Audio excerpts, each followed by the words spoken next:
السلام عليكم ورحمة الله وبركاته. إن الحمد لله نحمده ونستعينه ونؤمن به ونتوكل عليه ونعوذ بالله من شرور أنفسنا ومن سيئات أعمالنا.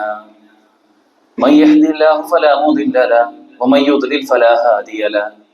ونشهد أن لا إله إلا الله وحده لا شريك له ونشهد أن محمدا عبده ورسوله أرسله بالهدى ودين الحق ليظهره على الدين كله وكفى بالله شهيدا. اللهم صل على محمد وعلى آل محمد كما صليت على إبراهيم وعلى آل إبراهيم وبارك على محمد وعلى آل محمد كما باركت على إبراهيم وعلى آل إبراهيم إنك حميد مجيد.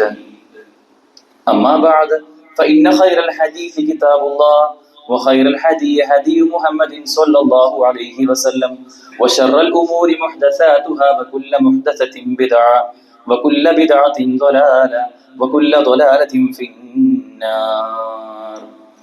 أعوذ بالله من الشيطان الرجيم. بسم الله الرحمن الرحيم. يا أيها الذين آمنوا اتقوا الله حق تقاته ولا تموتن إلا وأنتم مسلمون. يا أيها الناس اتقوا ربكم الذي خلقكم من نفس واحدة وخلق منها زوجها وبث منهما رجالا كثيرا ونساء واتقوا الله الذي تساءلون به والأرحام إن الله كان عليكم رقيبا. يا أيها الذين آمنوا اتقوا الله وقولوا قولا سديدا يصلح لكم أعمالكم ويغفر لكم ذنوبكم ومن يطع الله ورسوله فقد فاز فوزا عظيما. ولولا إذ سمعتموه قلتم ما يكون لنا أن نتكلم بهذا سبحانك هذا بهتان عظيم. സ്നേഹം നിറഞ്ഞ സത്യവിശ്വാസികളെ, വിശ്വാസിനികളെ, സർവ്വലോക രക്ഷിതാവും സർവ്വ അനുഗ്രഹങ്ങളുടെയും ദാതാവുമായ അള്ളാഹുവിന്റെ വിധിവിലക്കുകൾ ജീവിതത്തിന്റെ നിഖില മേഖലകളിലും കാത്തു സൂക്ഷിച്ച് അവന് കീഴൊതുങ്ങി ജീവിക്കണമെന്ന് ആമുഖമായി എന്നെയും നിങ്ങൾ ഓരോരുത്തരെയും ഓർമ്മിപ്പിക്കുകയാണ്, തഖ്വ കൊണ്ട് വസീയത്ത് ചെയ്യുകയാണ്. അള്ളാഹു അത്തരത്തിൽ അവന് കീഴൊതുങ്ങുന്ന മുത്തഖികളുടെ കൂട്ടത്തിൽ നമ്മെ എവരെയും ഉൾപ്പെടുത്തി അനുഗ്രഹിക്കുമാറാകട്ടെ. ഒരു 24 വയസ്സുള്ള ഒരു ചെറുപ്പക്കാരൻ തൻ്റെ പിതാവുമായി ഒന്നിച്ച് ഒരു ട്രെയിൻ യാത്ര ചെയ്യാണ്. ഒരു കാണാൻ അത്യാവശ്യം വലുപ്പമൊക്കെയുള്ള ഒരു യുവാവ് ആയതിനാൽ തന്നെ എല്ലാവരും അവരെ നന്നായി ശ്രദ്ധിക്കുന്നുണ്ട്. ഒരു തിരക്കുള്ള ട്രെയിനായിരുന്നു. അപ്പോൾ ഈ യുവാവ് തൻ്റെ പിതാവിനോടായിക്കൊണ്ട് പുറത്തുള്ള കാഴ്ചകളെ പറ്റി പറഞ്ഞു കൊടുക്കുകയാണ്. ആ കുട്ടി പറഞ്ഞു, അച്ഛാ പുറത്തേക്കൊന്ന് നോക്കൂ, ആ മരങ്ങളെല്ലാം നമ്മളെ പിന്നിലാക്കിക്കൊണ്ട് അത് കടന്നു പോയിക്കൊണ്ടിരിക്കുകയാണ് എന്ന് അതിശയത്തോടെ പറയാണ് ഈ കുട്ടി. കണ്ടാൽ അത്യാവശ്യം വലുപ്പമൊക്കെ തോന്നുന്നതുകൊണ്ട് തന്നെ അവർക്ക് നേരെ മുമ്പിലുണ്ടായിരുന്ന ദമ്പതികളായ ഒരു 2 പേർ, അവർ പിന്നെ വളരെ ദയനീയമായി ഈ കുട്ടിയെ നോക്കുകയാണ്. ഇത്രയൊക്കെ പ്രായമായിട്ടും ഇങ്ങനെയുള്ള ചെറിയ കുട്ടികൾ പറയുന്ന കാര്യമാണല്ലോ ഈ കുട്ടി പറയുന്നത് എന്ന് അവർ പരിതപിക്കുകയാണ്. പിന്നെ ഈ കുട്ടി വീണ്ടും തുടർന്നു, അച്ഛാ മുകളിലേക്ക് നോക്കൂ, ആകാശം അത് നമ്മോടൊപ്പം മേഘങ്ങൾ സഞ്ചരിച്ചുകൊണ്ടേ ഇരിക്കുകയാണ് എന്ന് വളരെ കൗതുകത്തോടെ പറഞ്ഞു ഈ യുവാവ്. ഇത് കണ്ടപ്പോ ആ ദമ്പതികൾ വീണ്ടും ഈ അച്ഛനോടായിട്ട് പറഞ്ഞു, നിങ്ങൾക്ക് ഈ കുട്ടിയെ, ഈ യുവാവിനെ ഒരു ഡോക്ടറെ പോയി കാണിച്ചൂടെ? മാനസികമായി ബുദ്ധിമുട്ടുണ്ടെങ്കിൽ ഒരു ഡോക്ടറെ കാണിച്ച് ട്രീറ്റ്മെന്റ് എടുത്തൂടെ എന്ന് വളരെ പരിതപിച്ചുകൊണ്ട് തന്നെ ആ പിതാവിനോട് ചോദിക്കുകയാണ്. അപ്പൊ പിതാവ് തിരിച്ച് വളരെ പുഞ്ചിരിയോടുകൂടി അവരോട് മറുപടി പറയുന്നുണ്ട്, ഞാൻ എൻ്റെ മോനുമായി ഇന്ന് ഒരു ആശുപത്രിയിൽ നിന്ന് തിരിച്ചു വരുന്ന വഴിയാണ്. എൻ്റെ മോന് ഇത്ര കാലം കാഴ്ചയുണ്ടായിരുന്നില്ല. അവൻ ജന്മന കാഴ്ച പരിമിതനായി വളർന്ന വ്യക്തിയാണ്. ഇന്ന് ഒരു ഹോസ്പിറ്റലിൽ അവന്റെ സർജറി കഴിഞ്ഞ് അവൻ കാഴ്ച തിരിച്ചു കിട്ടി അവൻ മടങ്ങി വരുന്ന വഴിയാണ്. അവൻ ഇതെല്ലാം ആദ്യമായി കാണുകയാണ് എന്ന് അവരോട് പറഞ്ഞു കൊടുക്കുന്ന ഒരു കഥ പറയാറുണ്ട്. ഇതിൽ നിന്ന് നമ്മൾ മനസ്സിലാക്കേണ്ടത്, പലപ്പോഴും മനുഷ്യരായ നാം ഏവരും നമ്മുടെ സഹജീവികളായ മറ്റുള്ളവരെ നോക്കിക്കാണുന്ന ചില നരേഷനുകളുണ്ട്. നമുക്ക് പലരെയും പറ്റി പലതും നമ്മുടെ മനസ്സിൽ നേരത്തെയോ മുൻധാരണകളായോ ഒക്കെ നമ്മുടെ മനസ്സിലുണ്ടാവും. ഈ മുൻധാരണകൾക്ക് അനുസരിച്ച് നമ്മൾ പലപ്പോഴും അവരെ വിലയിരുത്തുമ്പോൾ, അവരെ ജഡ്ജ് ചെയ്യുമ്പോൾ പലപ്പോഴും നമുക്ക് പല രൂപത്തിൽ പിഴച്ചു പോകാറുണ്ട് എന്നതൊരു യാഥാർത്ഥ്യമാണ്.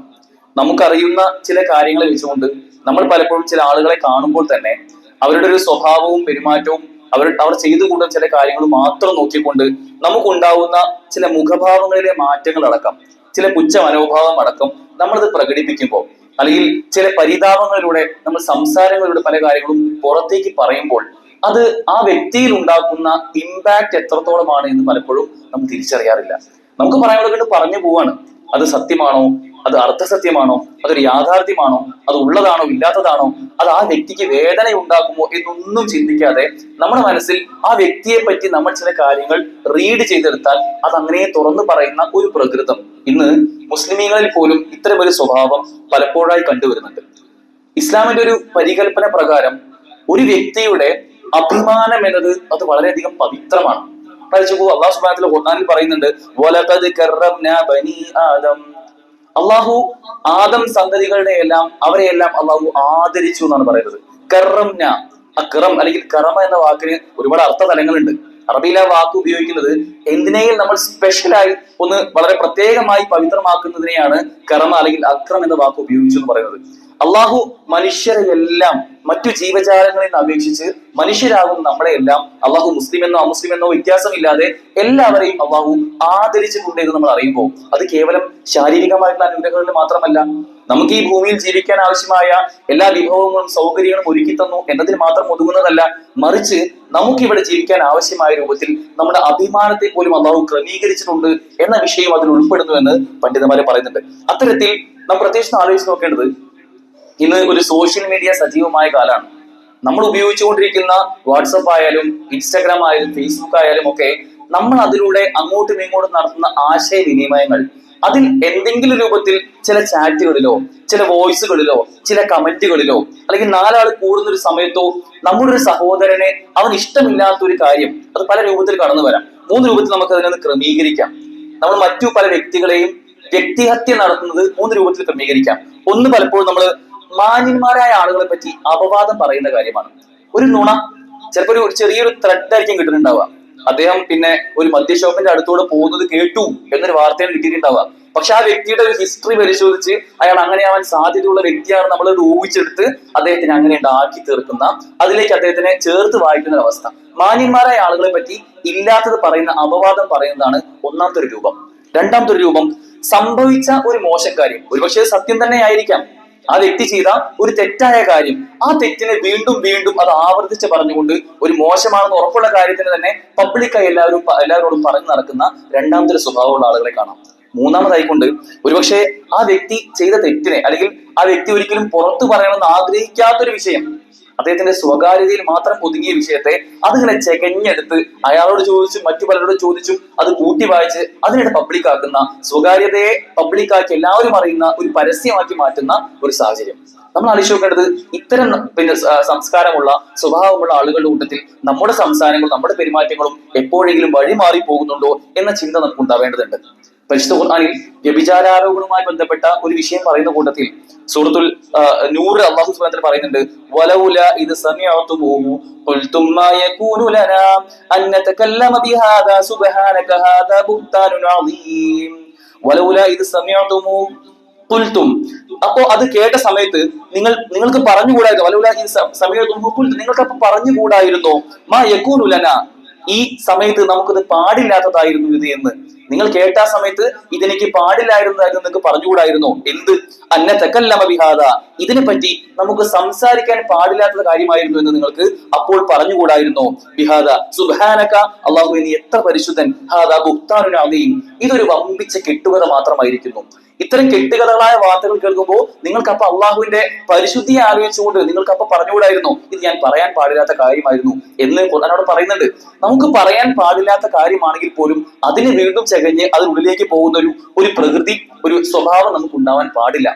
പലപ്പോഴും കേട്ട പാതി കേൾക്കാത്ത പാതി നമ്മൾ പറയാറുണ്ട്. ഒരു സംഗതിയായ വിഷയത്തിന്റെ പൂർണ്ണമായ ഒരു വശവും കേൾക്കാതെ, അല്ലെങ്കിൽ കാള പറ്റുമെന്ന് കേൾക്കുമ്പോൾ തന്നെ കയറെടുക്കുന്ന അത്തരം ഒരു സ്വഭാവമുള്ള ആളുകൾ, അവർക്ക് യാതൊരു അവധാനതയും ഉണ്ടാവില്ല. അവർ കേൾക്കുന്ന കാര്യത്തെ അവരുടെ ചിന്താഗതിയുമായിട്ട് കൂട്ടി വായിച്ചുകൊണ്ട് പല നിഗമനത്തിലേക്കും എത്തിക്കൊണ്ട് അത് പ്രചരിപ്പിക്കുന്ന അത്തരം ആളുകൾക്ക് ഖുർആൻ തുടർന്ന് പറയുന്നുണ്ട്, ലഹും അദാബുൻ അലീം, അവർക്ക് വേദനയേറിയ ശിക്ഷയുണ്ട് എന്ന് അള്ളാഹു അർത്ഥശങ്കയ്ക്കിടയില്ലാത്ത വിധം നമ്മോട് പറഞ്ഞ കാര്യങ്ങളാണ്. തഫ്സീറിൽ കാണാൻ കഴിയും, അത്തരം ആളുകൾ ഈച്ചകളെ പോലെയാണെന്നാണ് പറയുന്നത്. ഈച്ച നമുക്കറിയാം, ദുർഗന്ധം വമിക്കുന്ന പല സ്ഥലങ്ങളിൽ മാത്രമാണ് ഈച്ചകളെ കാണാറുള്ളത്. ആ ഈച്ചകളെ പോലെ അവിടെ പറ്റി പറ്റി പറ്റി നിന്ന് എന്തെങ്കിലുമൊക്കെ അവിടെ നിന്ന് കിട്ടുമോ എന്ന് നോക്കിക്കൊണ്ട് അവരുടെ പിന്നാലെ പോകുന്ന ചില ആളുകൾ. റസൂൽ സ്വല്ലല്ലാഹു അലൈഹി വസല്ലം വളരെ ഗൗരവത്തിൽ ഒരിക്കലും മിമ്പറിൽ കയറിക്കൊണ്ട് പറഞ്ഞ ചില വർത്തമാനങ്ങളുണ്ട്. പ്രവാചകൻ സ്വല്ലല്ലാഹു അലൈഹി വസല്ലം പറയാണ്, യാ മഅശർ മൻ അസ്ലമ ബിലിസാനിഹി വലം യഫ്ദുൽ ഈമാനു ഇലാ ഖൽബി. ചില ആളുകളെ റസൂൽ അഭിമുഖീകരിച്ചുകൊണ്ട് പറയാണ്, യാ മഅശർ മൻ അസ്ലമ ബിലിസാനിഹി വലം യഫ്ദുൽ ഈമാനു ഇലാ ഖൽബി. നാവ് കൊണ്ട് മുസ്ലിം ആവുകയും എന്നാൽ ഹൃദയത്തിലേക്ക് വിശ്വാസം കയറപ്പെടാത്ത, കടക്കാതിരിക്കുകയും ചെയ്ത ആളുകളെ എന്ന് വിളിച്ചുകൊണ്ട് റസൂൽ പറയാണ്, നിങ്ങൾ മുസ്ലിമീങ്ങളെ ഉപദ്രവിക്കരുത്, നിങ്ങൾ മുസ്ലിമീങ്ങളെ അപമാനിക്കരുത്, അവരുടെ ഉള്ളകങ്ങൾ ആരായുകയും ചെയ്യരുത്. നിങ്ങൾ അവരുടെ ഉള്ളകങ്ങളെ കയറിപ്പോയിക്കൊണ്ട് അത് ആരായുകയും ചെയ്യരുത്. ഒരാൾ എങ്ങാനും അങ്ങനെ ചെയ്യുകയാണെങ്കിൽ, ഒരാൾ തന്റെ മുസ്ലിം സഹോദരന്റെ ഉള്ളുകളിലേക്ക് ആരാഞ്ഞു പോവുകയാണെങ്കിൽ അള്ളാഹു അവന്റെയും ഉള്ളുകളിലേക്ക് ആരാഞ്ഞു പോകും എന്നുള്ളതാണ്. അള്ളാഹു നമ്മുടെ ഉള്ളകങ്ങൾ ചെകഞ്ഞു വരികയാണ്. ആലോചിച്ചു നിങ്ങൾ, അള്ളാഹു നമ്മുടെ ഉള്ളകങ്ങളിലൂടെ ഓരോ കാര്യങ്ങളും എടുത്ത് പുറത്തേക്ക് ഇടുകയാണെങ്കിൽ എത്രത്തോളം ഗൗരവകരമായിട്ടുള്ള അവസ്ഥ. അള്ളാഹു അങ്ങനെ ഒരുവന്റെ ഉള്ളുകൾ ആരാഞ്ഞു പോയി കഴിഞ്ഞാൽ അവരെ തന്നെ വഷളാക്കുകയാണ് ചെയ്യുക എന്ന് അള്ളാഹു പബ്ലിക് ആയിക്കൊണ്ട് നമ്മളെ വഷളാക്കുന്ന ഒരു സാഹചര്യത്തിലേക്ക് അത് പോകുമെന്ന് പറയുന്നുണ്ട്. അത്രത്തോളം ഗൗരവകരമായ വിഷയം.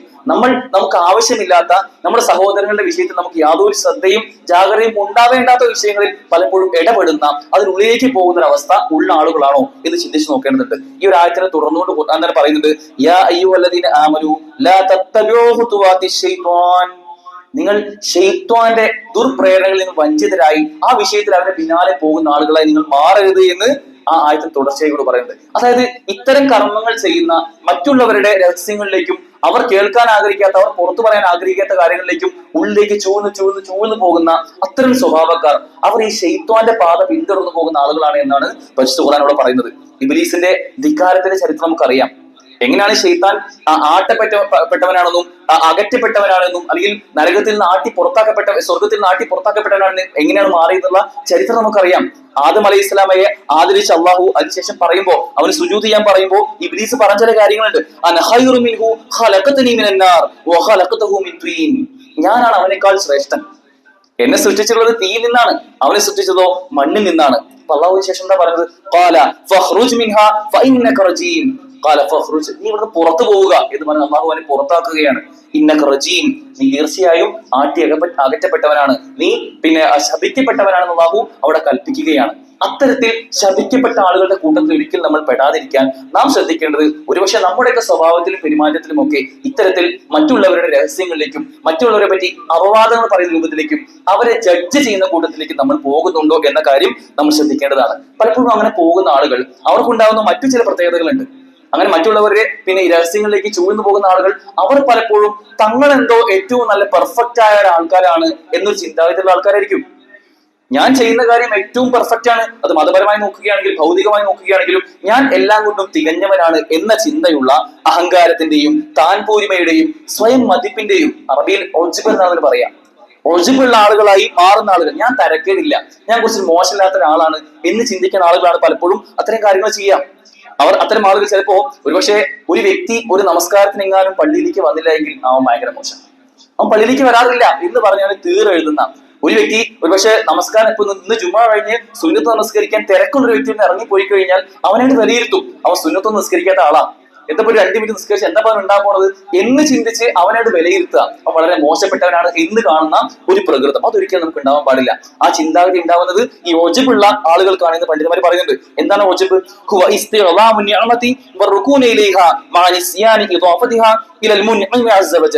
തനിക്ക് ലഭിച്ച അനുഗ്രഹങ്ങളെല്ലാം അത് ഭയങ്കര വലുതായി തോന്നുക, അതുപോലെ തന്നെ അതിലേക്ക് മാത്രം മനസ്സിനെ കീഴൊതുങ്ങി അതാണ് എല്ലാം എന്ന ചിന്ത, അതോടൊപ്പം അവ നൽകിയ അള്ളാഹുവിലേക്ക് അത് ചേർത്തി പറയാൻ മറന്നു പോവുകയും ചെയ്യുന്ന ആളുകൾ.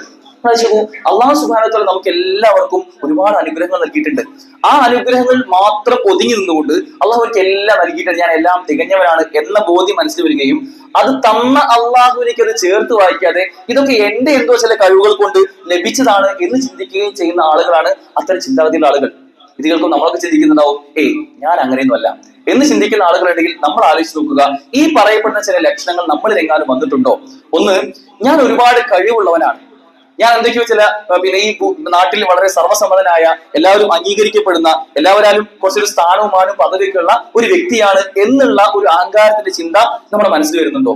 എന്റെ പ്രസംഗം, എന്റെ സ്വഭാവം, എന്റെ പെരുമാറ്റം, എന്റെ ഖുർആൻ പാരായണം, എന്റെ ആരാധനകൾ, എന്റെ വിഭാഗത്തിലെ ചിട്ടകൾ, ഇതൊക്കെ ഭയങ്കര സംഭവമാണ് എന്ന് നമുക്ക് തോന്നുന്നുണ്ടോ എന്ന് നമ്മൾ ആലോചിച്ച് നോക്കേണ്ടതുണ്ട്. അതുപോലെ തന്നെ ചില ആളുകൾക്ക് ഉണ്ടാകുന്ന ഒരു സ്വഭാവമാണ്, ഞാൻ ഉള്ളതുകൊണ്ടാണ് ഇതിപ്പോ ഇങ്ങനെ നടക്കുന്നത്. എന്റെ വീട്ടിൽ, എന്റെ കുടുംബത്തിൽ ഞാൻ ഏറ്റവും വളരെ നന്നായി കാര്യങ്ങളൊക്കെ മാനേജ് ചെയ്ത് പോകുന്നതുകൊണ്ടാണ് ഇതൊക്കെ ഇങ്ങനെ നടക്കുന്നത്. ഈ പള്ളിയിൽ ഞാൻ എങ്ങാനും ഇല്ലായിരുന്നെങ്കിൽ ഈ പള്ളിയുടെ അവസ്ഥ കാണണമായിരുന്നു എന്നൊക്കെ പള്ളിയുടെ ഭാരവാഹികൾ ചിന്തിക്കുക. അത്തരം ചിന്തകൾ നമ്മുടെ മനസ്സിൽ വരുന്നുണ്ടെങ്കിൽ ഈ ഒജബിലേക്ക് നമ്മൾ പോകുന്നു എന്ന കാര്യം നമ്മൾ തിരിച്ചറിയേണ്ടതുണ്ട്. അത്തരം ആളുകൾ ഇതിന് മറുവശം കൂടിയുണ്ട്. ഞാനെങ്ങാനും ഇല്ലായിരുന്നെങ്കിൽ, ഞാനെങ്ങാനും ഇവിടെ ഇല്ലായിരുന്നെങ്കിൽ ഇതൊക്കെ ആകെ താറുമാറായി പോകുന്ന, ഇവിടെ ഒന്നും നടക്കില്ലായിരുന്നു എന്ന് പറയുന്ന ആളുകൾ, ഞാൻ എല്ലാം കൊണ്ടും തികഞ്ഞവനാണ് എന്ന തോന്നലുണ്ടാവുന്ന ആളുകൾ, എന്റെ അത്ര കഴിവൊന്നും ഇവിടെ ആർക്കും ഇല്ല, ഞാൻ അവിടെ ഏറ്റവും എല്ലാം ഉള്ളത് എന്നുള്ള ഒരു പുച്ഛ മനോഭാവം ബാക്കിയുള്ളവരുമായിട്ട് വെച്ച് പുലർത്തുന്ന അത്തരം ആളുകൾ, അതിലൊരിക്കലും നമ്മൾ ഉണ്ടാവാൻ പാടില്ല എന്ന ചിന്തയാണ് നമുക്കിവിടെ മനസ്സിലാക്കേണ്ടത്. അള്ളാഹു നമുക്ക് നൽകിയ അനുഗ്രഹങ്ങളെല്ലാം അള്ളാഹുവിന് നന്ദി കാണിക്കാനുള്ളതാണ് എന്ന ബോധ്യം അതിലൊരിക്കലും നമ്മൾ മറന്നു പോകാൻ പാടില്ല എന്നതാണ് സൂചിപ്പിക്കാനുള്ളത്. അള്ളാഹു ഇത്തരം ചിന്താഗതികളെ വളരെ ശക്തമായി എതിർക്കുന്നുണ്ട്. ഇത്തരത്തിലുള്ള താൻ പോരിമയാകുന്ന, സ്വയം വളരെ പ്രശംസിച്ചുകൊണ്ട് നടക്കുന്ന അത്തരം ചിന്താഗതിയെ വളരെ ഗൗരവകരമായി എതിർക്കുന്നുണ്ട്. ഖുർആനിൽ നമുക്ക് കാണാൻ കഴിയും, സൂറത്ത് നജ്മിലെ 32-ാമത്തെ ആയത്തിൽ, ഫലാ തുസക്കൂ അൻഫുസകും ഹുവ അഅലമു ബിമൻ ഇത്തഖാ, ഫലാ തുസക്കൂ അൻഫുസകും, നിങ്ങൾ സ്വയം പരിശുദ്ധരാക്കിക്കൊണ്ട്, അല്ലെങ്കിൽ നിങ്ങൾ സ്വയം പ്രശംസിച്ച് പറയുന്ന ആളുകളുടെ കൂട്ടത്തിൽ ഉൾപ്പെടാൻ പാടില്ല. ഹുവ അഅലമു ബിമൻ ഇത്തഖാ, അള്ളാഹുവിനാണ് അറിയുക ആരാണ് ഏറ്റവും ശ്രേഷ്ഠരെന്ന്, ആരാണ് തഖ്വയുടെ കാര്യത്തിൽ ഏറ്റവും മുമ്പിലുള്ളത് എന്ന് ഹൃദയങ്ങളെ അറിയുന്ന അള്ളാഹുവിനാണ് അറിയുക എന്ന് അള്ളാഹു ഖുർആനോട് പറയുന്നുണ്ട്. നമുക്കൊരു ചരിത്രം കാണാൻ സാധിക്കും. ഒരു പണ്ഡിതൻ, അദ്ദേഹത്തിന്റെ അടുക്കൽ ഒരു സ്ത്രീ വരികയാണ്. ആ സ്ത്രീ പറയുന്നു, എന്റെ ഭർത്താവ്, അദ്ദേഹം ഒരു മദ്യപാനിയായിരുന്നു, ഇന്ന വ്യക്തിയാണ്. ഈ പണ്ഡിതൻ അദ്ദേഹത്തെ അറിയാം. ഈ സ്ത്രീ പറഞ്ഞു, അദ്ദേഹം മരണപ്പെട്ടു, അദ്ദേഹം ഇപ്പൊ കുറച്ചു മുമ്പ് മരണപ്പെട്ടിട്ടുണ്ട്, അദ്ദേഹത്തിന്റെ മയ്യിത്ത് നിസ്കരിക്കാൻ, ജനാസ നമസ്കരിക്കാൻ താങ്കൾ വരണം, താങ്കൾ അവിടെ ഇമാമ് നിൽക്കണമെന്ന് ആ പണ്ഡിതനോട് ആവശ്യപ്പെടുകയാണ്. അപ്പൊ ആ സ്ത്രീ ഇത് പറഞ്ഞപ്പോ ആ പണ്ഡിതൻ തിരിച്ചു പറഞ്ഞു, ഇല്ല, അങ്ങനെ ഒരു മദ്യപാനിയായ വ്യക്തി, എനിക്ക് അദ്ദേഹത്തെ നന്നായിട്ട് അറിയാം, ഒരുപാട് കാലമായിട്ട് മദ്യപിക്കുന്ന ആ വ്യക്തിയുടെ ജനാസ നമസ്കരിക്കാൻ ഞാൻ വരികയില്ല എന്ന് ആ സ്ത്രീയോട് പറഞ്ഞ് തിരിച്ചു വിട്ടു. അദ്ദേഹം ചിന്തിച്ചതെന്ന് വെച്ചാൽ, അങ്ങനെ ഒരു സാമൂഹ്യമായ തിന്മ ചെയ്യുന്ന വ്യക്തി അദ്ദേഹത്തിന് അവസാനം ജനാസ നമസ്കരിക്കാൻ പോയി കഴിഞ്ഞാൽ ആ തിന്മയെ ഞാൻ എങ്ങാനും അംഗീകരിക്കുന്ന വ്യക്തിയായി മാറുമോ എന്ന പേടിയിലാണ് അദ്ദേഹം പോകില്ല എന്ന് പറഞ്ഞത്. അങ്ങനെ ആ സ്ത്രീ തിരിച്ചു പോവാണ്. അങ്ങനെ അദ്ദേഹത്തെ മയ്യിത്ത് നിസ്കരിച്ച് ഖബറടക്കി അദ്ദേഹം അങ്ങനെ കുറച്ച് ദിവസങ്ങൾ കഴിഞ്ഞു പോവാണ്. കുറച്ച് ദിവസം കഴിഞ്ഞപ്പോ ഈ പണ്ഡിതൻ ഒരു രാത്രി സ്വപ്നം കാണുകയാണ്.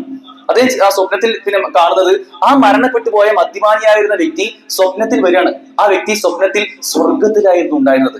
ആ സ്വർഗത്തിന്റെ അനുഭൂതികൾ ആസ്വദിച്ചുകൊണ്ട് ആ വ്യക്തി അവിടുന്ന് പറയാണ്, അള്ളാഹു എത്ര ശ്രേഷ്ഠ എന്ന് പറഞ്ഞ് അദ്ദേഹം സ്വർഗത്തിന്റെ അനുഭൂതികൾ ആസ്വദിക്കുന്ന ആ കാഴ്ച ഈ പണ്ഡിതൻ സ്വപ്നത്തിൽ കാണുകയാണ്.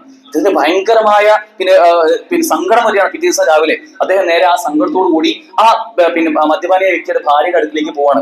എന്താണ്, ഞാൻ ഇങ്ങനെ ഒരു സ്വപ്നം കണ്ടു, ഇപ്പൊ എന്തായിരിക്കും അതിന്റെ അർത്ഥം എന്ന് ചോദിച്ചുകൊണ്ട്, എന്തൊക്കെയാണ് സാധാരണത്തിൽ അദ്ദേഹം ചെയ്യാറുള്ളത് എന്ന് ചോദിച്ചപ്പോ ആ ഭാര്യ പറഞ്ഞു, അദ്ദേഹം മദ്യപാനി തന്നെയായിരുന്നു, വളരെ മോശപ്പെട്ട വ്യക്തിയായിരുന്നു, പക്ഷെ അദ്ദേഹം ചെയ്യുന്ന ചില നന്മകളുണ്ട് എന്ന് പറഞ്ഞ് അവർ പറഞ്ഞത്, അദ്ദേഹം യത്തീമീങ്ങൾക്ക് എല്ലാ വെള്ളിയാഴ്ചയും നിരന്തരം ഒരുപാട് യത്തീമീങ്ങൾക്ക് തന്റെ ധനത്തിൽ നിന്നും സമ്പാദ്യത്തിൽ നിന്നും ചെലവഴിച്ചുകൊണ്ട് അവർക്ക് ഭക്ഷണം കൊടുക്കുമായിരുന്നു. അവർ ഭക്ഷണം കഴിക്കുന്നത് വരെ അവരോടൊപ്പം ചെലവഴിക്കുമായിരുന്നു, അവരെ തലോടുമായിരുന്നു, അവരെ വളരെയധികം സ്നേഹിക്കുമായിരുന്നു അദ്ദേഹം. ശേഷം അദ്ദേഹം അവരോട് പറയും, എനിക്കൊരു മദ്യപാനത്തിൽ നിന്ന് മാറി നിൽക്കാനും എന്റെ ഭാവി ഏറ്റവും ഗുണകരമാവാനും എനിക്ക് സ്വർഗത്തിൽ പ്രവേശിക്കാനും നിങ്ങൾ എനിക്ക് വേണ്ടി പ്രാർത്ഥിക്കണമെന്ന് അദ്ദേഹം അവരോട് പറയാറുണ്ടായിരുന്നു എന്ന് ആ സ്ത്രീ ആ പണ്ഡിതനോട് പറയാണ്. അപ്പൊ അദ്ദേഹത്തിന് ബോധ്യപ്പെട്ട ചില കാര്യങ്ങളുണ്ട്. യഥാർത്ഥത്തിൽ നമ്മൾ ഒരിക്കലും ഒരു വ്യക്തി എന്തെങ്കിലും ഒരു തെറ്റ് ചെയ്യുന്നുണ്ട് എന്ന കാരണത്താൽ അദ്ദേഹത്തെ അങ്ങനെ വിലയിരുത്താൻ പാടില്ല. അദ്ദേഹം ആ തെറ്റിൽ നിന്ന് ഒരുപക്ഷെ തൗബ ചെയ്ത് മടങ്ങിയിട്ടുണ്ടാവാം, നമുക്കറിയില്ല, അത് അള്ളാഹുവിനാണ് അറിയുക. ഒരിക്കലും ഒരു വ്യക്തിയെയും ഒരാളെയും വിധിക്കാനും വിലയിരുത്താനും നമ്മൾ ആളല്ല എന്ന ചിന്ത നമുക്ക് ഉണ്ടാവണം. പഠിച്ചു സഹോദരൻ, നമ്മുടെ വിധി പോലും നമുക്കറിയില്ല.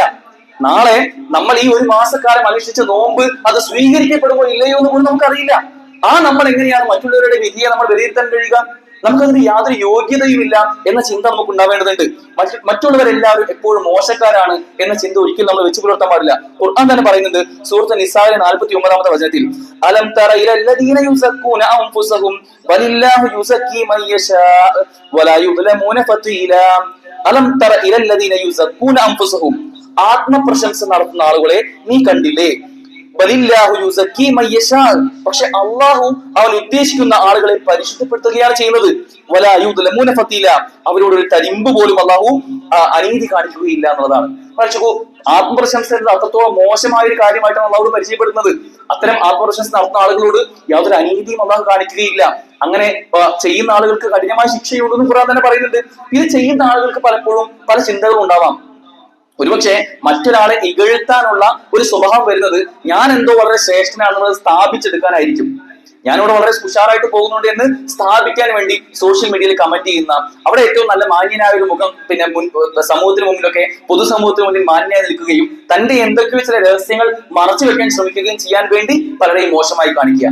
അവൻ മദ്യപാനി എന്ന് പറഞ്ഞാൽ ഞാൻ മദ്യപിക്കില്ല എന്നൊരു അർത്ഥത്തിലുണ്ടല്ലോ. അങ്ങനെ കാണിക്കാൻ ശ്രമിക്കുന്ന ആളുകൾ, അല്ലെങ്കിൽ താൻ ഇടുന്ന ഒരു കമന്റിന് റീച്ച് കിട്ടാൻ വേണ്ടി ആഗ്രഹിക്കുന്ന, അല്ലെങ്കിൽ താൻ ഭയങ്കര സന്തോഷവാനാണെന്ന് അറിയിക്കാൻ വേണ്ടി പലപ്പോഴും അങ്ങനെയുള്ള കമന്റുകൾ ചെയ്യുന്ന, അത്തരം പ്രസ്താവന ഉന്നയിക്കുന്ന ആളുകൾ, തനിക്കൊരു പൊതു സ്വീകാര്യത ലഭിക്കാൻ വേണ്ടി ഇത്തരം കാര്യങ്ങൾ ചെയ്യുന്ന ആളുകൾ, അവർ ഒരിക്കലും നമുക്ക് അള്ളാഹു നൽകിയ അനുഗ്രഹങ്ങൾ, അത് എനിക്ക് നൽകിയ അനുഗ്രഹത്തിന് നന്ദി ചെയ്യണം എന്നുള്ള ചിന്ത പലപ്പോഴും അത്തരം ആളുകളിൽ നിന്ന് മറന്നു പോകുന്ന, അവർ അത് വിസ്മരിച്ചു പോകുന്ന ഒരു സാഹചര്യം കാണാൻ കഴിയും. അള്ളാഹു നമുക്ക് നൽകിയ അനുഗ്രഹങ്ങൾ അത് അള്ളാഹുവിന്റെ കാരുണ്യം കൂടെ നമുക്ക് കിട്ടിയതാണ്. അള്ളാഹു നമുക്ക് നൽകിയ അനുഗ്രഹങ്ങൾ എല്ലാവർക്കും ഒരുപോലെ നൽകിക്കോളും നിർബന്ധമൊന്നുമില്ലല്ലോ. പക്ഷെ അത് ചേർത്ത് വായിച്ചുകൊണ്ട് എനിക്ക് കിട്ടിയ പല കാര്യങ്ങളും അവർക്ക് കിട്ടിയിട്ടില്ല, എന്നെക്കാൾ മോശപ്പെട്ട പല ആളുകളുമാണ്, പല വിഭവങ്ങൾ കിട്ടാത്ത ആളുകളാണ് എന്ന ചിന്താഗതിയിലൂടെ അവർ നോക്കിക്കാണുമ്പോൾ ഈ കുറവുകളൊക്കെ ഭയങ്കര സംഭവമായിട്ട് നമുക്ക് തോന്നും. ആ ഒരു ചിന്ത ഒരിക്കലും നമുക്ക് ഉണ്ടാവാൻ പാടില്ല. ഇന്ന് പുതിയൊരു തലമുറയെ പറ്റി നമ്മൾ അടിച്ചു ഓരോ ദിവസവും പുതിയ വാർത്തകൾ മാറി മാറി വരികയാണ്.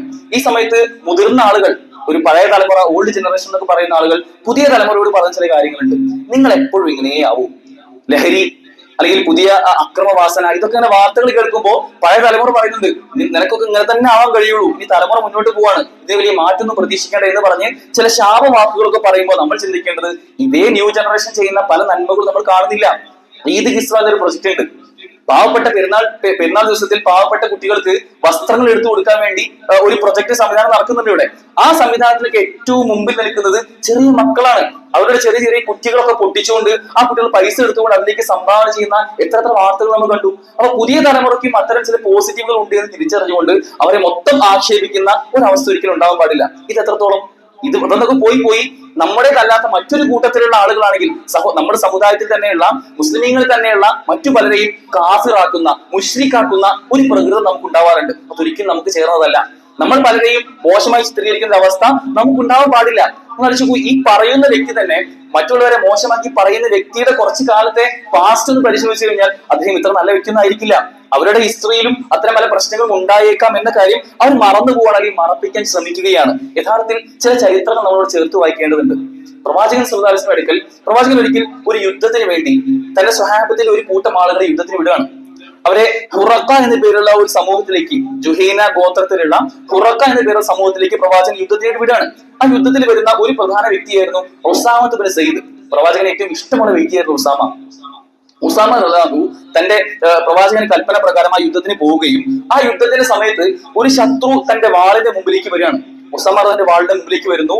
ആ വാൾ ഉസാമ ഓങ്ങുമെന്ന് അദ്ദേഹത്തിന് ഉറപ്പുണ്ടായിരുന്നു. തന്റെ മരണത്തെ മുമ്പിൽ കാണുന്ന ആ സമയത്ത് ആ ശത്രു അദ്ദേഹത്തോട് പറഞ്ഞൊരു വാക്കുണ്ട്, ലാ ഇലാഹ ഇല്ലല്ലാഹ്, ഞാൻ ഷഹാദത്ത് അംഗീകരിക്കുന്നു, അള്ളാഹു അല്ലാതെ മറ്റൊരു ഇലാഹുമില്ല എന്ന് ഞാൻ സാക്ഷ്യം വഹിക്കുന്നു എന്ന് പറഞ്ഞ് അദ്ദേഹം ദീനിലേക്ക് കടന്നു വരാം എന്ന് പറയുകയാണ്. ഇത് കേട്ടപ്പോൾ സ്വാഭാവികമായിട്ടും അദ്ദേഹത്തിന് കൂടുതൽ ഒരു അൻസാരി ഉണ്ടായിരുന്നു. അവരൊക്കെ ചിന്തിച്ച് എല്ലാവർക്കും മനസ്സിലായി അദ്ദേഹം ഈ വാള് കണ്ടപ്പോൾ ഇസ്ലാമിലേക്ക് വന്നതാണ്, അല്ലാതെ ഇത് മനസ്സറിഞ്ഞ് ഉൾക്കൊണ്ടുകൊണ്ടൊന്നും വന്നതല്ല എന്ന് അവർക്ക് ബോധ്യപ്പെട്ടു. പക്ഷെ അവർ അത് പുറത്തു പറഞ്ഞില്ല, അവർ നേരെ തിരിഞ്ഞുപോയി. പക്ഷെ ഉസാമ റളിയല്ലാഹു ചിന്തിച്ചു ഈ വാള് കണ്ട് മാത്രം ദീനിലേക്ക് വരുന്ന ഒരാളായതുകൊണ്ട് അവൻ എന്തായാലും വധിക്കണം. ഇത് അദ്ദേഹം വെറുതെ പറഞ്ഞതാണ് ചിന്തിച്ചുകൊണ്ട് അദ്ദേഹത്തെ കൊലപ്പെടുത്തി തിരിച്ചു വരുന്നുണ്ട്. ഈ വാർത്ത പ്രവാചകൻ സല്ലല്ലാഹു അലൈഹി വസല്ലം അറിഞ്ഞു. റസൂൽ സല്ലല്ലാഹു അലൈഹി വസല്ലം അദ്ദേഹത്തെ വിളിച്ച് ചോദിച്ചു, എന്താ ഉസാമ സംഭവിച്ചത് എന്ന് ചോദിച്ച്, യാ ഉസാമ അഖതൽതഹു ബഅദമാ ഖാല ലാ ഇലാഹ ഇല്ലല്ലാഹ്, അദ്ദേഹം ലാ ഇലാഹ ഇല്ലല്ലാഹ് പറഞ്ഞതിന് ശേഷവും അദ്ദേഹത്തെ നീ കൊല്ലാൻ ശ്രമിച്ചോ ഉസാമ എന്ന് ചോദിച്ചപ്പോ അദ്ദേഹം പറഞ്ഞു, റസൂലേ, അദ്ദേഹം രക്ഷപ്പെടാൻ വേണ്ടി പറഞ്ഞതാണ് ലാ ഇലാഹ ഇല്ലല്ലാഹ് എന്ന്, അല്ലാതെ അദ്ദേഹം ഉൾക്കൊണ്ടുകൊണ്ട് മനസ്സറിഞ്ഞ് പറഞ്ഞതല്ല എന്ന് പറയുന്നുണ്ട്. റസൂൽ ഇതേ ചോദ്യം തന്നെ അഖതൽതഹു ബഅദമാ ഖാല ലാ ഇലാഹ ഇല്ലല്ലാഹ് എന്ന ചോദ്യം വീണ്ടും അദ്ദേഹത്തോട് ആവർത്തിച്ചു. ഇതിനർത്ഥം അദ്ദേഹം ഭയങ്കരമായി പേടിച്ചു. റസൂൽ വീണ്ടും അതേ ചോദ്യം ആവർത്തിക്കുകയാണ്, നിങ്ങൾ എങ്ങാനും ഈ ആ വ്യക്തി ലാ ഇലാഹ ഇല്ലല്ലാഹ് പറഞ്ഞ ശേഷം വീണ്ടും നീ അദ്ദേഹത്തെ വധിച്ചോ എന്നൊരു ചോദ്യം വീണ്ടും ആവർത്തിക്കുകയാണ്. അദ്ദേഹം ഭയങ്കരമായി പേടിച്ചു. ശേഷം റസൂൽ അദ്ദേഹത്തോട് പറഞ്ഞു കൊടുക്കുന്നുണ്ട്, നിനക്ക് അദ്ദേഹത്തിന്റെ ഹൃദയം പിളർത്തി നോക്കാനുള്ള കഴിവുണ്ടായിരുന്നോ ഉസാമ എന്ന് അദ്ദേഹത്തോട് ചോദിക്കുകയാണ്. അദ്ദേഹത്തിന് ഉള്ളിൽ എന്തായിരുന്നു നിനക്ക് അറിയുമോ എന്ന് ചോദിക്കുകയാണ്. ഒരിക്കലുമില്ല. അള്ളാഹുവിന് മാത്രം അറിയുന്ന കാര്യമാണത്. അദ്ദേഹം എന്തിനാണ് അങ്ങനെ പറഞ്ഞിരുന്നത്? അതുകൊണ്ട് അങ്ങനെ ഒരിക്കലും ചെയ്യാൻ പാടില്ലായിരുന്നു എന്ന് പറഞ്ഞപ്പോ അദ്ദേഹം ചിന്തിച്ചു പോയിന്നാണ്.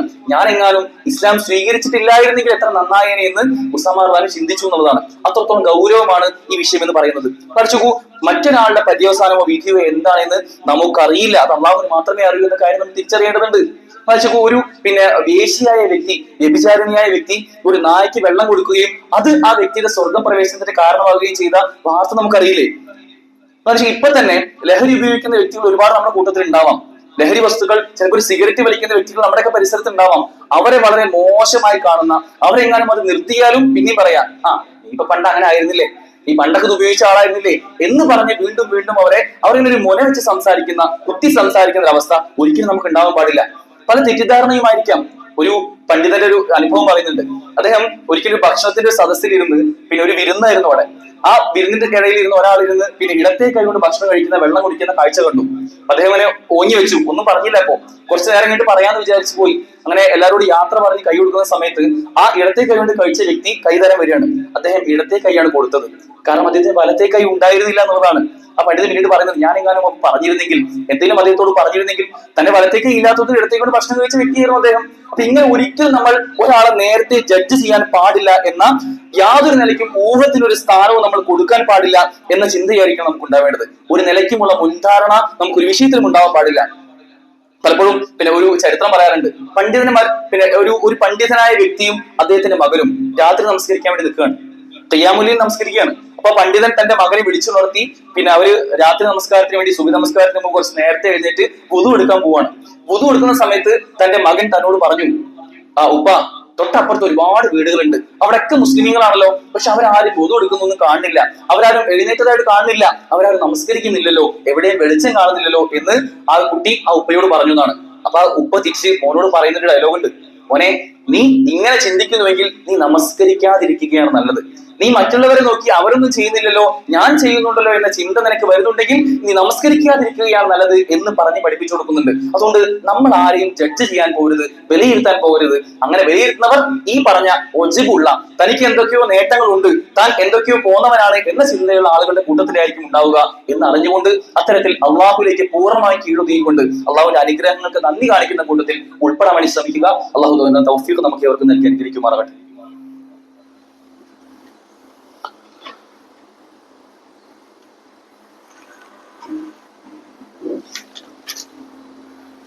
അൽഹംദുലില്ലാ, അസ്സലാത്തു വസ്സലാമു അലാ റസൂലില്ലാ വഅലാ ആലിഹി വസഹബിഹി അജ്മഈൻ. അമ്മാ ബഅദ്. ഇംഗ്ലീഷിൽ പലപ്പോഴും പറയാറുണ്ട്, don't judge a book by its cover. ഒരു പുസ്തകത്തെ നിങ്ങൾ അതിന്റെ പുറംചട്ട മാത്രം നോക്കിക്കൊണ്ട് വിലയിരുത്തരുത് എന്നുള്ളത്. അതുപോലെ തന്നെയാണ് ഈ വിഷയവും. നമ്മളൊരു വ്യക്തിയെയും ആ വ്യക്തി കാണാൻ എങ്ങനെയാണ്, ഇപ്പോൾ ചെയ്ത കാര്യം എന്താണ് എന്ന നൈമിഷികമായ ഒരു കാര്യം മാത്രം വെച്ചുകൊണ്ട് ഒരിക്കലും വിലയിരുത്താൻ പാടില്ല. മതപരമായി നമ്മൾ നോക്കുകയാണെങ്കിൽ ചില ആളുകളൊക്കെ എന്തെങ്കിലും ഒരു സുന്നത്ത് ഒരു വ്യക്തി ചെയ്തിട്ടില്ല എങ്കിലാണ് അദ്ദേഹത്തെ ഭയങ്കരമായിട്ട് ക്രോശിക്കുക. നമ്മൾ ആലോചിച്ച് നോക്കേണ്ടത്, ഞാൻ നിങ്ങളൊക്കെ ഒരുപക്ഷെ ചെയ്യുന്ന സുന്നത്തുകൾ അല്ലാഹുവിന്റെ റസൂൽ ഒരുപാട് സുന്നത്തുകൾ പറഞ്ഞു തന്നിട്ടുണ്ട്, പഠിപ്പിച്ചു തന്നിട്ടുണ്ട്, പ്രാവർത്തികമായി കാണിച്ചു തന്നിട്ടുണ്ട്. നമ്മളൊക്കെ ചെയ്യുന്നത് ചിലപ്പോൾ 10, 20, 30 സുന്നത്തുകളായിരിക്കാം. പക്ഷെ നമ്മളെക്കാൾ ഏറെ ആയിരക്കണക്കിന് സുന്നത്തുകൾ ചെയ്യുന്ന വ്യക്തിയായിരിക്കാം ആ വ്യക്തി. അദ്ദേഹത്തിന് രാത്രി ഉറങ്ങാതെ പ്രാർത്ഥിക്കുന്ന വ്യക്തിയായിരിക്കാം. അദ്ദേഹത്തിന് രാത്രി നമസ്കാരം തുടർച്ചയായി ചെയ്യുന്ന വ്യക്തിയായിരിക്കാം. സ്ഥിരമായി അള്ളാഹുവിന് ഇഷ്ടമുള്ളത് തുടർച്ചയായി ചെയ്യുന്ന ചെറിയ ചെറിയ കർമ്മങ്ങളാണെന്ന് പറഞ്ഞാൽ അത്തരം കൂട്ടത്തിൽ ഉൾപ്പെട്ട ആളായിരിക്കാം എന്ന് ചിന്തിക്കാതെ അവരെ വിലയിരുത്തുന്ന ഒരു ചിന്ത ഒരിക്കലും നമുക്ക് ഉണ്ടാവാൻ പാടില്ല. നമ്മളൊക്കെ ചില കാര്യങ്ങളിൽ ചില ആൾ ചിന്തിക്കുന്ന വെച്ചാല്, നാം ചില കാര്യങ്ങൾ നന്നായി കഴിഞ്ഞാൽ ബാക്കിയുള്ളവരൊക്കെ നന്നാവണമെന്നാണ്. നമ്മൾ ചില കാര്യങ്ങൾ ജീവിതത്തിൽ പ്രാവർത്തികമാക്കിയാൽ പിന്നെ എല്ലാവരും അത് ചെയ്തു കൊള്ളണം എന്ന് ചിന്തിക്കുന്ന ഒരു ചിന്താഗതി നമുക്ക് ഒരിക്കലും ഉണ്ടാവാൻ പാടില്ല. നമുക്ക് അവരെ നല്ലതിനു വേണ്ടി പറയാം, അവരെ പ്രേരിപ്പിക്കാം, ദഅവത്ത് ചെയ്യാം, അവരോട് കാര്യങ്ങൾ ഗുണകാംക്ഷയോടെ പറഞ്ഞു കൊടുക്കാം, മാന്യമായി സംവദിക്കാം, അവരോട് നന്മയിലേക്ക് അടുക്കാനും തിന്മ വിരോധിക്കാനും നമുക്ക് പറയാം. നസീഹത്തോടുകൂടി, ഗുണകാംക്ഷയോട് നമുക്ക് പറയാം. പക്ഷെ അതവരുടെ നിർബന്ധത്തോടുകൂടി അത് ഏൽപ്പിക്കാൻ പാടില്ല എന്ന ചിന്തയും നമുക്ക് ഉണ്ടാവേണ്ടതുണ്ട്. നാം ആക്ച്വലി യഥാർത്ഥത്തിൽ ചിന്തിക്കേണ്ട കാര്യം, നമ്മൾ സ്വയം വിലയിരുത്താനാണ് തയ്യാറാവേണ്ടത്. മറ്റുള്ളവരെ വിലയിരുത്തുന്നതിന് മുമ്പ് നമ്മളെ സ്വയം വിലയിരുത്തുക. എന്റെ ജീവിതത്തിൽ, എന്റെ വ്യക്തി ജീവിതത്തിൽ ഞാൻ ഒറ്റയ്ക്കാവുന്ന സമയങ്ങളിൽ എന്റെ സ്വകാര്യതകളിൽ ഉണ്ടാവുന്ന തിന്മകൾ എത്രത്തോളം ഗൗരവമുള്ളതാണ്, അതിന് നാളെ ലഭിക്കുന്ന ശിക്ഷകൾ എത്രത്തോളമാണ് എന്ന ചിന്തയായിരിക്കണം എപ്പോഴും എന്നെ വേട്ടയാടേണ്ടത്. അല്ലെങ്കിൽ മറ്റുള്ളവരുടെ പരസ്യവും രഹസ്യവും ഒക്കെ ചൂഴ്ന്നു പോകുന്ന ആളുകൾ നമ്മൾ ഹാസിബു ഖബ്ല അൻ തുഹാസബു എന്നുള്ള ആ കൽപ്പനയെ പിന്തുടരുന്നുണ്ടോ എന്ന കാര്യം ഗൗരവത്തിൽ ആലോചിച്ച് നോക്കേണ്ടതാണ്. നാം ശ്രദ്ധിക്കേണ്ട 3 കാര്യങ്ങൾ. ഒന്ന്, നമുക്ക് ഈ വിഷയത്തിൽ വലിയ സൂക്ഷ്മതയും ജാഗ്രതയും അനിവാര്യമാണ്.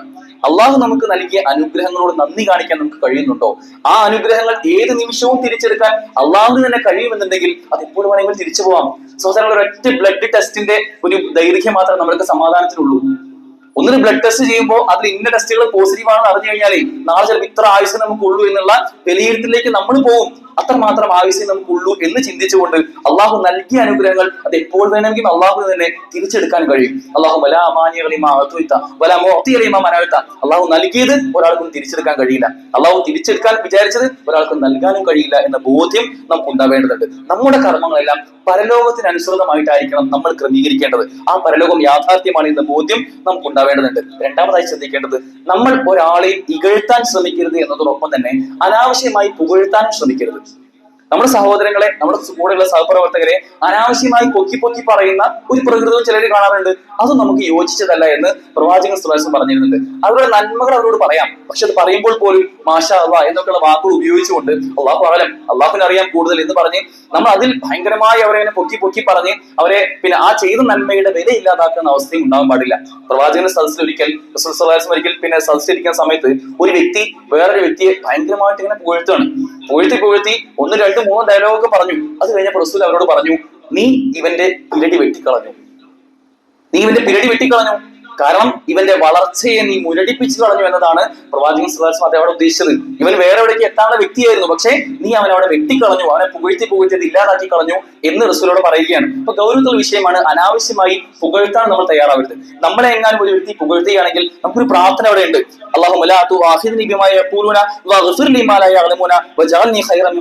എന്ന പ്രാർത്ഥന നമ്മൾ എപ്പോഴും ഒരാൾ വ്യക്തി പുകഴ്ത്തുകയാണെങ്കിൽ പുകഴ്ത്തുന്ന സമയത്ത് നമ്മൾ മാറി പ്രാർത്ഥിക്കണം എന്നവിടെ നമുക്കൊരു കൽപ്പന കാണാൻ കഴിയും. മൂന്നാമതായി ശ്രദ്ധിക്കേണ്ടത്, നമുക്ക് എല്ലാവരോടും ഒരു സൽ വിചാരമായിരിക്കണം ഉണ്ടാവേണ്ടത്. ഹുസ്നുൽ ളൻ എന്ന് പറയും. ആ സദ്വിചാരത്തോടു കൂടി മാത്രമേ നമ്മൾ എന്ന വ്യക്തി, നമ്മൾ എന്ന മുസ്ലിം മറ്റുള്ളവരെ എല്ലാം, അത് മുസ്ലിമീങ്ങളെയും അല്ലാത്തവരെയും എല്ലാം നോക്കിക്കാണാൻ പാടുകയുള്ളൂ. ആ സദ്വിചാരം എപ്പോൾ നഷ്ടപ്പെടുന്നുവോ അപ്പോഴാണ് ഈ വിലയിരുത്തലിലേക്ക് നമ്മൾ പോകാൻ കാരണമാവുക. അള്ളാഹുവിനെ കുറിച്ച് സദ്വിചാരം വേണം, റസൂലിനെ കുറിച്ച് സദ്വിചാരം വേണം, നമ്മളെ പ്രമാണങ്ങളെ കുറിച്ച് സദ്വിചാരം വേണം. അതുപോലെ തന്നെ നമ്മുടെ കൂടെ വസിക്കുന്ന മറ്റു സത്യവിശ്വാസികളെ കുറിച്ചും നമുക്ക് സദ്വിചാരം വേണം എന്ന ചിന്തയായിരിക്കണം നമുക്കുണ്ടാവേണ്ടത്. ഒരിക്കൽ പ്രവാചകൻ സ്വല്ലല്ലാഹു അലൈഹി വസല്ലം അടുക്കലേക്ക് പിന്നെ റസൂൽ സദസ്സിലിരിക്കുന്ന സമയത്ത് റസൂൽ സഹാബിമാരോട് പറയാണ്, ഇനി ഈ പള്ളിയിലേക്ക് കയറി വരുന്ന ആൾ സ്വർഗത്തിലായിരിക്കും. റസൂൽ ഒരു പ്രഡിക്ഷൻ നടത്തുകയാണ്. റസൂൽ വഹീന്റെ അടിസ്ഥാനത്തിൽ പറയാണ്, ഇനി വരുന്ന ആൾ സ്വർഗത്തിലായിരിക്കും. അപ്പൊ സഹാബിമാരൊക്കെ ഇങ്ങനെ ആകാംക്ഷയോട് നോക്കി, ഇനിയിപ്പോ ആരായിരിക്കും വരുന്നുണ്ടാവുക? അപ്പൊ ഒരു വ്യക്തി ഇങ്ങനെ കടന്നു വന്നു. അപ്പൊ ആ വ്യക്തി സ്വർഗത്തിലാണെന്നാണ് അവിടെ പറഞ്ഞത്. അപ്പോ സഹാബിമാരൊക്കെ അദ്ദേഹത്തെ നേരത്തെ കണ്ടിട്ടുള്ള വ്യക്തിയാണ്, അദ്ദേഹത്തിന് വേറെ വലിയ പ്രത്യേകത അവർ നിരീക്ഷിച്ചിട്ടില്ല. അങ്ങനെ ആ വ്യക്തി അവിടെ ഇരിക്കുകയും അതിനുശേഷം ഒരു സഹാബി തീരുമാനിക്കുകയാണ്, എന്താ ആ വ്യക്തിയുടെ പ്രത്യേകത ഒന്ന് അറിയണമല്ലോ എന്ന് തീരുമാനിച്ച് അദ്ദേഹത്തിന്റെ പിറകെ പോവുകയും അദ്ദേഹത്തിന്റെ വീട്ടിലെത്തുകയും അദ്ദേഹത്തിന്റെ വീട്ടിൽ അദ്ദേഹവുമായി 2-3 ദിവസം താമസിക്കുകയും ചെയ്യാണ്. അപ്പൊ 2 ദിവസം 3 ദിവസം താമസിച്ചിട്ടും അദ്ദേഹത്തിന് പ്രത്യേകമായിട്ട് ഒന്നും കണ്ടെത്താൻ കഴിഞ്ഞില്ല. ഒരു നോർമലായി എല്ലാവരും ജീവിക്കുന്ന പോലെ അദ്ദേഹം ജീവിച്ചിട്ടുണ്ടായിരുന്നുള്ളൂ. അപ്പൊ അങ്ങനെ 3-ാം ദിവസം തിരിച്ചിറങ്ങുന്ന സമയത്ത് അദ്ദേഹത്തോട് കൈ കൊടുത്ത് പറഞ്ഞു, താങ്കൾ എന്തെങ്കിലും പ്രത്യേകമായി ചെയ്യാറുണ്ടോ? റസൂൽ ഇങ്ങനെ പറഞ്ഞത് കേട്ടു. അപ്പൊ എന്താ താങ്കൾ പ്രത്യേകമായിട്ട് ചെയ്യാറ്? ഞങ്ങൾ വ്യത്യസ്തമായിട്ട് എന്താണ് ചെയ്യാറെന്ന് ചോദിച്ചു. അപ്പൊ ആ വ്യക്തി പറഞ്ഞ മറുപടി, ഞാൻ എല്ലാ ദിവസവും കിടക്കുന്നതിന് മുമ്പ് എനിക്ക് ഇന്നത്തെ ദിവസം വരെ ആരോടും ദേഷ്യമില്ല, ഒരു വിദ്വേഷവുമില്ല എന്ന കാര്യം ഞാൻ ഉറപ്പിക്കാറുണ്ട്. ഒരാളോടും എനിക്ക് ദേഷ്യമില്ല എന്ന കാര്യം ഞാൻ എല്ലാവരോടും നല്ല ചിന്തകൾ മാത്രം വെച്ച് പുലർത്താറുണ്ട് എന്ന് അദ്ദേഹത്തോട് മറുപടി പറഞ്ഞു. ഈ ചിന്ത തന്നെയാണ് അദ്ദേഹത്തെ സ്വർഗത്തിന് പ്രവേശിക്കാനുള്ള കാരണമായി മാറിയത് എന്ന് അദ്ദേഹം അവിടെ പിന്നെ ചിന്തിക്കുകയാണ്. അതാണ് ഇതിന്റെ കാരണം. നമുക്കും അത്തരത്തിൽ ഹുസ്നുൽ ളൻ മാത്രമേ എല്ലാവരെ പറ്റിയും ഉണ്ടാവാൻ പാടൂ എന്നതാണ് ഇതിൽ നിന്നൊക്കെ മനസ്സിലാവുന്നത്. അഹങ്കാരത്തിന്റെ യാതൊരു തരിമ്പും, ഒരു തരിമ്പ് അഹങ്കാരമുള്ള വ്യക്തി സ്വർഗത്തിൽ പ്രവേശിക്കില്ല. ജന്ന എന്ന് പറഞ്ഞ കൽപ്പന നമുക്കറിയാം. അതുകൊണ്ട് അത്തരത്തിലൊരു ചിന്തയും നമുക്ക് ഉണ്ടാവാൻ പാടില്ല. അള്ളാഹു നമുക്ക് നൽകിയ അനുഗ്രഹങ്ങളെ ഏറ്റവും മനോഹരമായി റബ്ബിലേക്ക് തന്നെ അതിനുള്ള നന്ദി കാണിച്ചുകൊണ്ട്, ശുക്ർ കാണിച്ചുകൊണ്ട് അള്ളാഹുവിലേക്ക് കൂടുതൽ അടുത്തുകൊണ്ട് ജീവിക്കാൻ നമുക്കൊക്കെ സാധിക്കേണ്ടതുണ്ട്. അള്ളാഹു നൽകിയ അനുഗ്രഹങ്ങളെ അള്ളാഹു തന്നെ തിരിച്ചെടുക്കാമെന്നും ഏത് നിമിഷവും മരണം കടന്നു വരാമെന്നും അതിനുശേഷമുള്ള പരലോകത്ത് ആ ജീവിതത്തിൽ നമ്മൾ ചെയ്ത കർമ്മങ്ങളും നമുക്ക് മനസ്സിലുണ്ടായ ചിന്തകളും ഒക്കെയാണ് നമുക്ക് അവിടെ കൂട്ടായെത്തുക എന്ന ബോധ്യത്തോടു കൂടി എല്ലാവരോടും നല്ല രൂപത്തിൽ പെരുമാറാനും ചിന്തിക്കുവാനും പിന്നെ നല്ല സ്വഭാവം കാത്തു സൂക്ഷിക്കാനും നമുക്ക് സാധിക്കേണ്ടതുണ്ട്. അള്ളാഹു അതിനുള്ള തൗഫീഖ് നമുക്ക് ഏവർക്കും നൽകി അനുഗ്രഹിക്കുമാറാകട്ടെ. നമ്മൾ സംഭവിച്ചു പോയിട്ടുള്ള എല്ലാ തെറ്റുകുറ്റങ്ങളും അള്ളാഹു പുറത്ത് മാപ്പാക്കി തരുമാറാകട്ടെ. നമ്മൾ മരണപ്പെട്ടു പോയവർ, നമ്മൾ രോഗികളായിട്ടുള്ളവർ, ഈ ഒരു പള്ളിയിലേക്ക് സ്ഥിരമായിട്ട് വരുന്ന ഒരു വ്യക്തി പോലും ഇപ്പോൾ ക്യാൻസർ ബാധിച്ച് വരാൻ സാധിക്കാത്തൊരവസ്ഥയിലേക്ക് എത്തി എന്ന് ഇവിടെ അറിഞ്ഞു. അപ്പൊ അദ്ദേഹത്തെ നമുക്ക് അള്ളാഹു അത്തരം ആളുകൾക്കൊക്കെ അള്ളാഹു എല്ലാ നിലയ്ക്കുമുള്ള ശിഫ പ്രദാനം ചെയ്ത് നമ്മളോടൊപ്പം ആരോഗ്യത്തോടെ ജീവിക്കാനുള്ള തൗഫീഖ് നൽകട്ടെ. നമുക്കും അവർക്കും ഒക്കെ അള്ളാഹു അവരെ ജന്നാത്തുൽ ജന്നത്തുൽ ഫിർദൗസിൽ ഒരുമിച്ച് കൂടാനുള്ള തൗഫീഖ് നൽകട്ടെ. നമ്മൾ സാമ്പത്തികമായിട്ടും കുടുംബപരമായിട്ടും ജോലി സംബന്ധമായിട്ടും ഒക്കെ പ്രയാസം അനുഭവിക്കുന്ന ആളുകൾ, അവർക്കൊക്കെ അള്ളാഹു എല്ലാ പ്രയാസവും മാറ്റി നമ്മളെയും അവരെയും അള്ളാഹൊക്കെ അള്ളാഹു സംരക്ഷിക്കുമാറാകട്ടെ. നമ്മുടെ മക്കൾ, നമ്മുടെ കുടുംബം, അവരിന്നെല്ലാം കൺകുളിർമ പ്രദാനം ചെയ്യുന്ന ആളുകളിൽ അള്ളാഹു നമ്മെ ഏവരെയും ഉൾപ്പെടുത്തി അനുഗ്രഹിക്കുമാറാകട്ടെ. ലോകത്തിന്റെ വിവിധ ഭാഗങ്ങളിൽ പ്രയാസം അനുഭവിക്കുന്ന ആളുകൾ, ഫലസ്തീൻ അടക്കമുള്ള പ്രയാസം അനുഭവിക്കുന്ന പ്രദേശങ്ങൾ, അവർക്കൊക്കെ അള്ളാഹു നിർഭയത്വവും സ്വാതന്ത്ര്യവും നൽകി അനുഗ്രഹിക്കുമാറാകട്ടെ. അല്ലാഹുമ്മ ഗഫിർ ലിൽ മുഅ്മിനീന വൽ മുഅ്മിനാത്ത് വൽ മുസ്ലിമീന വൽ മുസ്ലിമാത്ത് والأحياء منهم والأموات. اللهم أعز الإسلام والمسلمين وأذل الشرك والمشركين. اللهم إنك عفو تحب العفو فاعف عنا. اللهم انصر إخواننا المجاهدين في فلسطين. اللهم انصر إخواننا المجاهدين في فلسطين. اللهم انصر إخواننا المجاهدين في فلسطين. ربنا آتنا في الدنيا حسنة وفي الآخرة حسنة وقنا عذاب النار. ربنا تقبل منا إنك أنت السميع العليم وتب علينا إنك أنت التواب الرحيم واغفر لنا يا غافر المذنبين والحمد لله رب العالمين.